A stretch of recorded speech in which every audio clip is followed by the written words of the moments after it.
Merci aussi à tous ceux qui ont manifesté leur soutien.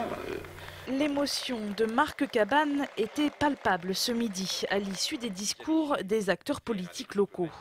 Après 16 mois en Maine-et-Loire, le préfet doit faire ses valises. Beaucoup d'émotions parce que c'est jamais facile de partir de quelque part, surtout quand on y a mis du sien, quand on s'est investi dans les problèmes, quand on se les est appropriés. Il faut savoir partir, savoir couper. C'est l'essence même du métier de préfet. On est mis à la tête d'eux pendant un temps déterminé, pas éternellement. On n'est pas propriétaire de cela. Rarement, un préfet aura été aussi unanimement apprécié. Son départ est sans conteste d'ores et déjà regretté par de nombreux Angevins. Le mot qui revient le plus souvent pour parler de lui est son humanité.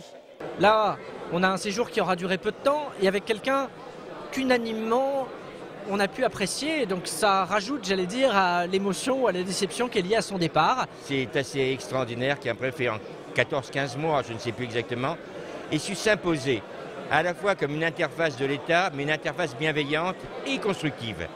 Ce n'était pas un préfet qui rappelait les règlements, c'était un préfet qui participait au règlement des affaires. Et ça, c'est une affaire extraordinaire.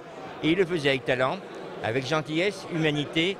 Ce que je ressens, c'est une immense tristesse en fait de le voir partir. Marc Cabane était un préfet avec lequel on pouvait dialoguer, qui prenait beaucoup de temps pour s'approprier les dossiers et qui écoutait et qui tout de suite après avait une vision et une maîtrise du dossier qui faisait que c'était extrêmement agréable de travailler et de coopérer avec lui. Marc Cabane a été nommé préfet hors cadre sans véritable mission pour l'instant. Son successeur devrait arriver lundi à Angers.